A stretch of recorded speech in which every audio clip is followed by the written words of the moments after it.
प्रधानमंत्री नरेंद्र मोदी दक्षिण भारत के दौरे पर हैं, उनका संबोधन शुरू हो चुका है, सुनते हैं।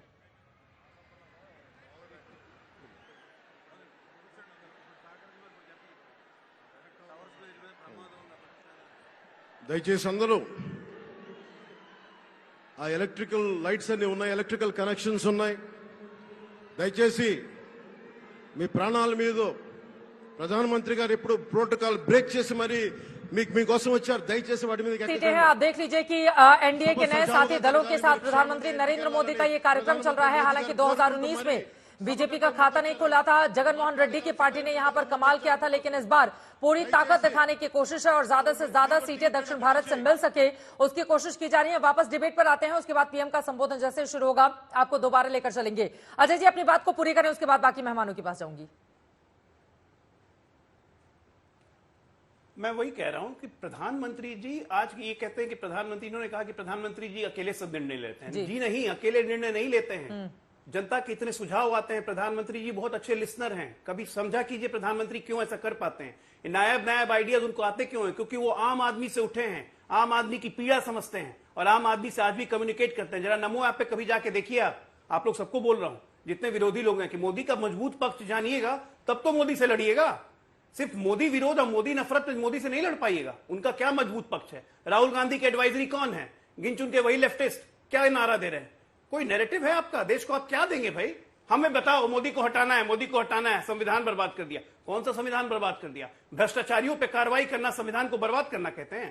ईडी सीबीआई को खुली छूट देना संविधान को बर्बाद करना कहते हैं? आपको देश का कनेक्ट आप लोग खत्म कर चुके हैं। खुद आप कहते हैं कि कांग्रेस की राजनीतिक मूर्खता का फायदा उठाकर बीजेपी आगे बढ़ी।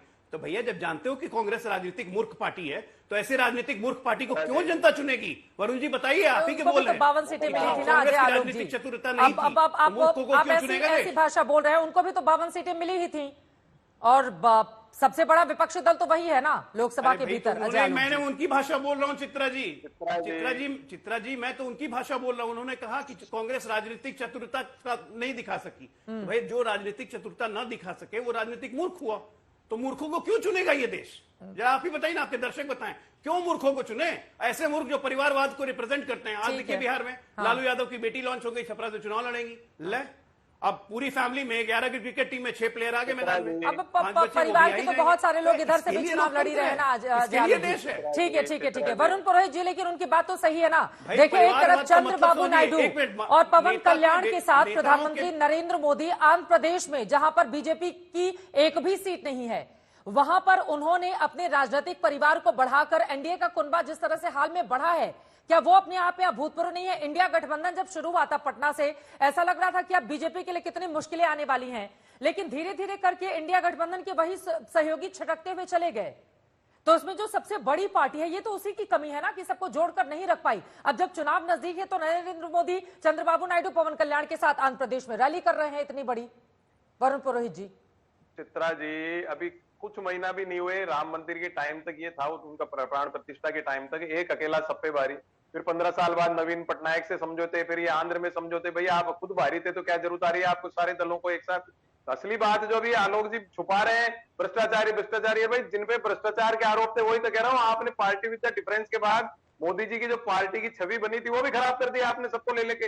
जनता ये भी प्रश्न कर रही है कि जिस पार्टी में जो भ्रष्टाचारी आप कहते थे उसको तुरंत ही लेके कैसे राज्यसभा मंत्री संतरी सब बनाए जा रहे हो? तो जनता बाहुली तो है नहीं, सब समझ रही है कि सत्ता की भूख के कारण आप जो दूसरी पार्टियों को भ्रष्ट और बेकार कहते थे उनको लेके अपनी पार्टी को भी खराब करना चाहते हो। मैं आपको फिर कह रहा हूं चित्रा जी, ये मान के चलिएगा जो दंगल है राजनीति का, ये आप 10-15 दिन में देखोगे। जैसे मोदी जी को सबको साथ लेना पड़ रहा है 1-1.5 महीने से, वैसे आपको इंडिया गठबंधन का एकदम से उठाव दिखेगा। मैंने कहा ना दंगल के पहलवान आएंगे जब पता लगेगा। और मैंने राजस्थान की स्थिति आपको स्पष्ट कर दी। आप 8-7-10 दिन में 15 दिन में दंगल के लिए प्रैक्टिस करनी पड़ती है वरुण पुरोहित जी। ये अचानक से कोई जाकर और सोचेगा कि हम यहाँ पर चित कर देंगे, मुझे बताना थोड़ी है कांग्रेस। हमारे तो टिकट आपको मालूम है शुरू से आखिरी दिन तक फार्म भरने तक बदलते रहते हैं। इनका प्रोसेस अलग है, हमारा प्रोसेस अलग है। लेकिन नैरेटिव क्या क्रिएट कर रहे हैं कि बीजेपी की जैसे पुलिस या पार्टी बन जाएगी। पहलवान नहीं मिल रहे। अरे आपकी हिम्मत नहीं है मोदी जी क्रिटिसिज्म करते हो नोटबंदी का, कोरोना वैक्सीन से तो मैं परेशान हो रहा हूँ। आपकी हिम्मत है बोलने की? बोलने की आप लोग पुलिस या पार्टी और एक आदमी के खिलाफ बोलने की हिम्मत नहीं होती आपकी। आपके भगवान लखनऊ में भी पहलवान नहीं मिल रहा है, 101% परफेक्ट आदमी है। यहाँ पटना में पहलवान नहीं मिल रहा है, कैंडिडेट नहीं मिल रहे खोजने से। पहलवान हमारी डेमोक्रेटिक फोरम है, हम किसी भी गलत कोई तैयारी नहीं आपके यहाँ से लड़ने को, दिक्कत ये है ना, हम लोग जान रहे हैं सच्चाई बोलने का मना करते रहे लड़ने से, सबको बोल नहीं सकते। आप गलत इधर उधर उदाहरण देते हो, फाइनेंशियल इंक्लूजन को कहते हो धंधा। अरे आपके यहाँ से लड़ने के लिए मना कर रहे हैं भाई, फाइलें दिखा दूंगा आपको। क्या था फाइनेंशियल इंक्लूजन मनमोहन सिंह के टाइम, क्या था फाइनेंशियल इंक्लूजन? उसको नाम बदल के जनधन योजना कर दी, फाइलें पड़ी है मेरे पास, दिखा दूंगा आपको। ऐसे नहीं बोलता मैं आपकी की बात कर रहे हैं, मैं कह रहा हूँ कि पहलवान आपके यहाँ लड़ने से मना कर रहे हैं। पहलवान तो भाग गए, आप तो हीरो हीरोइनों को ला रहे हो, संगीतकारों को ला रहे हो, ग्रास रूट ला रहे हो, आप ग्रास रूट ला रहे हो क्या? ना अमेठी से कोई तैयार है, ना रायबरेली से तैयार है, ना लखनऊ से तैयार है, ना वाराणसी से तैयार है, ना पटना से तैयार है। देखिए 5 सीट तो गिना दी मैंने। खुद के कार्यकर्ताओं को आप देना नहीं चाहते हो, आप तो सारे के सारे दूसरी पार्टी के आदमी आए हुए हैं आपके पास में, खुद का सामान ही नहीं है, सारा मैन्युफैक्चरिंग कांग्रेस का लेके बना रहे हो, फिर कह रहे हो आपके आदमी का है। आप तो देखोगे अभी, तो फिर बता रहा हूँ आपको दंगल कितना जोरदार होगा। 10-15 दिन रुक जाओ, आपकी जैसे पार्टी का फॉर्मेट नहीं है। चलिए ठीक है, 10-15 दिन इंतजार कर लेते हैं। कृष्णा हेगड़े जी वो कह रहे हैं ये जो राजनीति का दंगल है इसमें इंडिया गठबंधन का बड़ा मंगल होने वाला है, खाली 10-15 दिन रुक जाइए आप लोग। चित्रा जी 1 साल से तो ये कोशिश कर रहे हैं 24 पार्टी को एक साथ मिलाने की, और उसके बाद उनके सबसे बड़े घटक जो है वो उनको छोड़ के गए या उनके साथ शामिल होना नहीं चाहते। दूसरी बात यह है कि ये पार्टी कर रहे हैं। हमारे पास तो आज ऑलमोस्ट 40 पार्टी है, लेकिन हम इनको पार्टी की तरह नहीं देखते। हम ये देखते हैं कि सभी वर्ग और सभी घटक के लोगों को पूरे देश में हम हमारे साथ शामिल करें। ये हमारे और उनके बीच में सोचने का एक फर्क है। तीसरी बात ये बताया मुझे कांग्रेस के प्रवक्ता कि जहां जहां राहुल गांधी का जो भारत जोड़ो न्याय यात्रा चला था, वहां के सबसे बड़े कांग्रेसी और सबसे पुराने कांग्रेसी नेता वो कांग्रेस छोड़ के क्यों जा रहे थे? अशोक चौहान जी गए, सुरेश पचौरी जी गए, सब लोग वहां से निकल गए। जब तक मुझे लगता है राहुल जी का और एक दौरा हो जोड़ो यात्रा, तब तक तो मुझे लगता है कांग्रेस ही साफ हो जाएगा। तो खुद के घर में भी झांक कर देखना चाहिए, खुद के गिरेबान में भी झांक कर देखना चाहिए, थोड़ा आत्मचिंतन करना चाहिए। ऐसा ही नहीं कि सभी पे आप दोष दे रहे, इधर अच्छा काम चल रहा है आप दोष दे रहे। आपका खुद का पार्टी का तो हालत देखो, 2 लोकसभा में आप 100 सीट 90 सीट क्रॉस नहीं कर पाए। पार्टी में तो देखो ना कांग्रेस, और हमारे पास से हम ऑलमोस्ट 750-800 सीट तक आ गए, और अभी हमारा लक्ष्य है आपकी बार 400 पार, और आपका लक्ष्य अब की बार 50 भी पार होंगे क्या नहीं पता नहीं आप लोग। और वरुण पुरोहित जी, महाराष्ट्र को लेकर बीजेपी ने अपनी सीट भी यहां पर तय कर दी है, कौन कितने पर लड़ेगा। आपने 20 उम्मीदवारों के नाम का ऐलान कर दिया है। इंडिया गठबंधन में अभी बहुत सारे पेंच है जो फंसे हुए हैं। महेश भारद्वाज जी, मैं फौरन आपके पास आऊंगी, लेकिन प्रधानमंत्री नरेंद्र मोदी ने 2024 या 2029 नहीं बल्कि 2047 के रोड मैप को रखते हुए क्या बातें कही हैं, पहले कॉन्क्लेव में कही गई, उनकी बातों को सुन लेते हैं, उसके बाद चर्चा में आगे बढ़ेंगे। आज इलेक्शन डेट्स की घोषणा ही हुई है। पिछले 2 महीने में अब दक्षिण भारत की काफी दौरे कर रहे हैं। मुझे ये भी पता है कि आप बहुत दूर सोचते हैं। फिर मुझे ख्याल आया कि आप 2024 नहीं पर 2029 के बाद की जनरल इलेक्शन की तैयारी कर रहे हैं।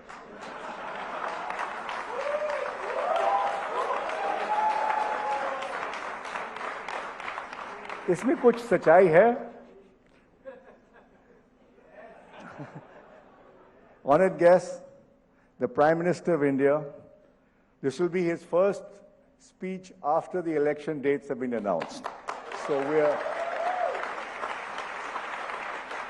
we are very lucky to have him here, and I hope you're lucky for him. So Pradhan Mantri ji, may I please request you to address the gathering. Thank you.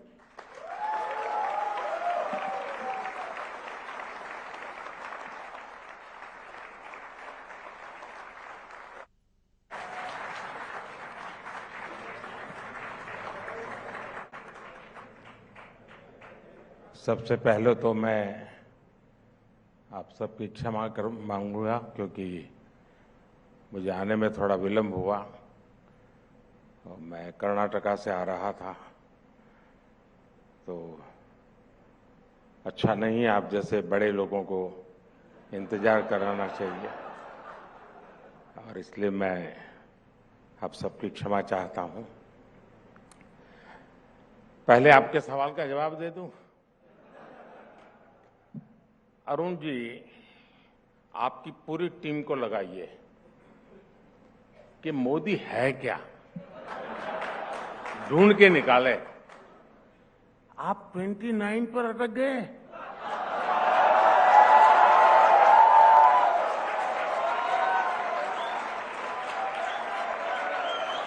मैं 2047 के लिए लगा हुआ हूं।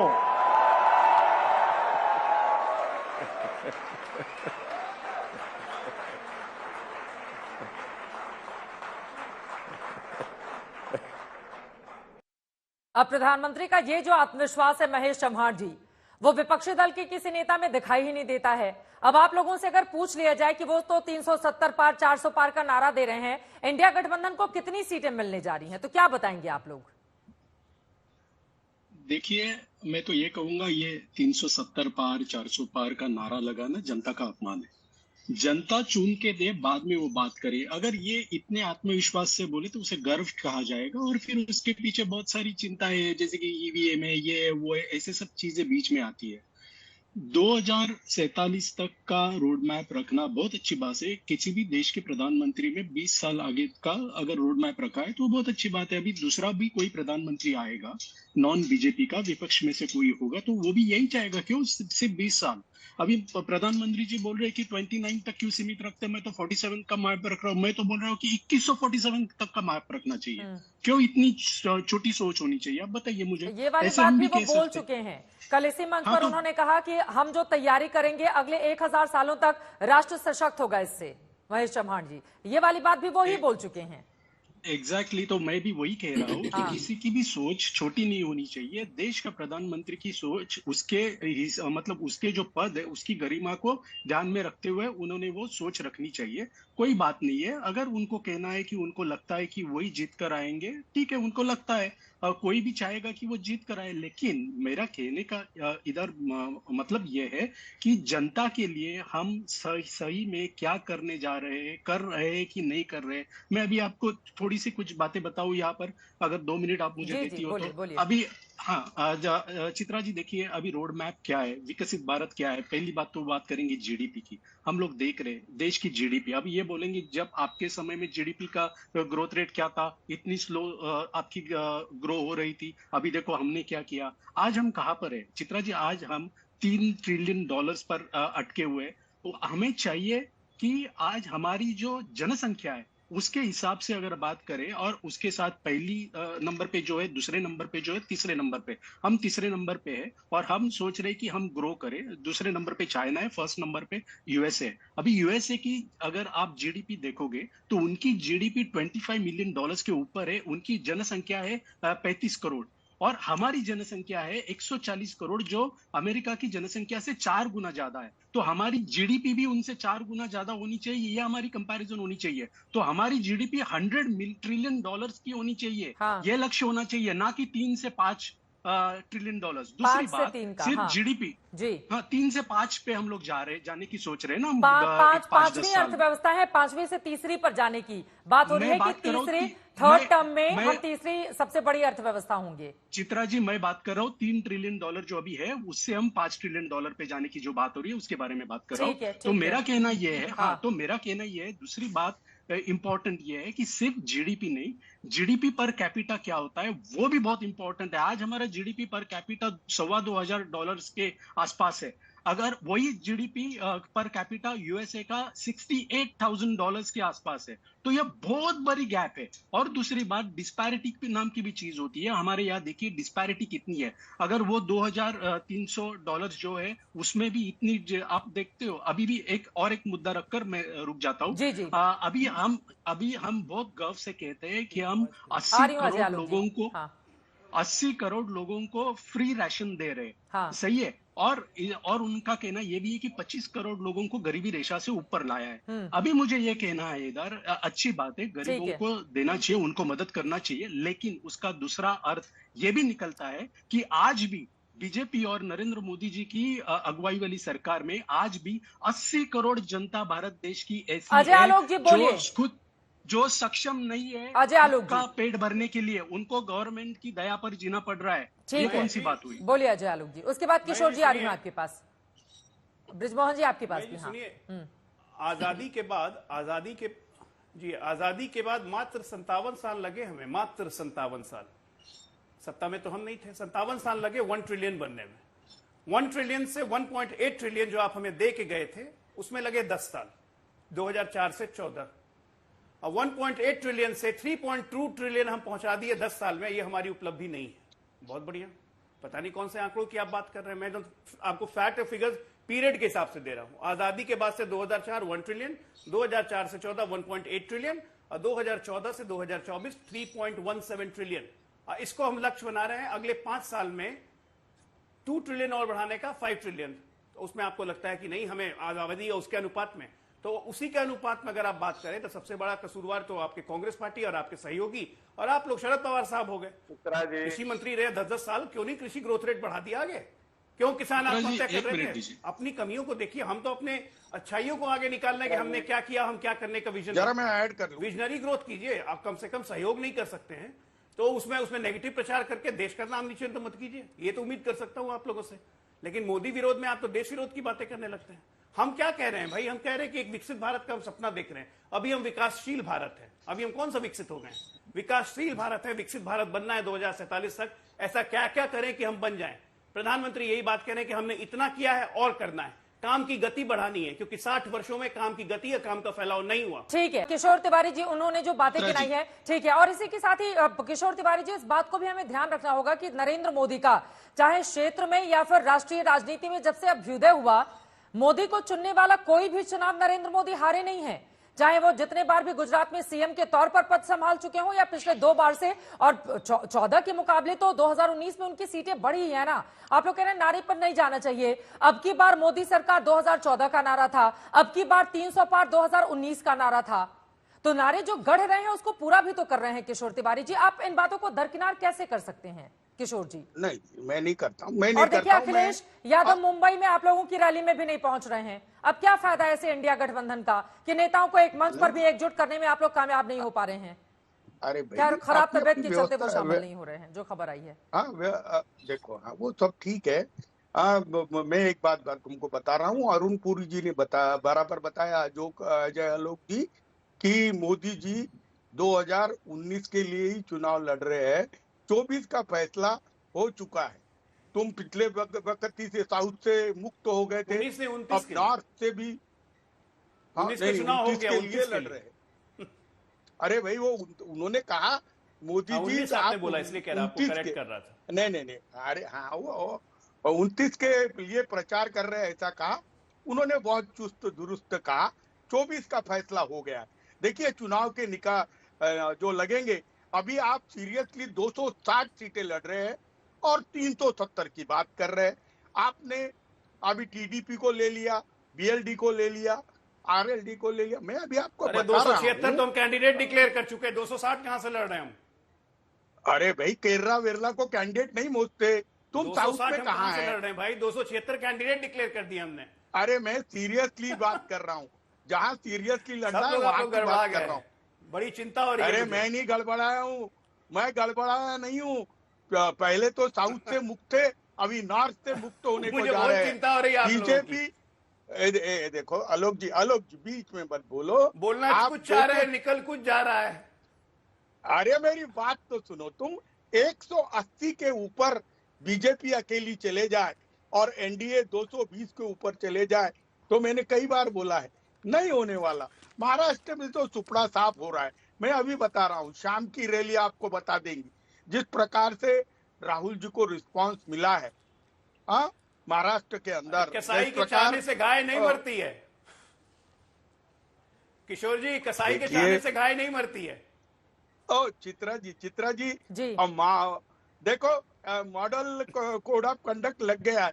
मॉडल कोड ऑफ कंडक्ट लगने के बाद भी ये बीजेपी के प्रवक्ता ही 20-25 सीटें उनकी चलिए ठीक है, वक्त हमें इतने की इजाजत देता है। 81 दिनों के लिए चुनाव आचार संहिता यकीनन इस देश के भीतर लग चुकी है, लेकिन जिस तरह से आक्रामक प्रचार प्रसार में प्रधानमंत्री नरेंद्र मोदी जुटे हुए हैं, खासतौर से दक्षिण के राज्यों को जीतने के लिए, उसकी काट विपक्षी इंडिया कैसे निकालेगा, ये बड़ा सवाल बना हुआ है।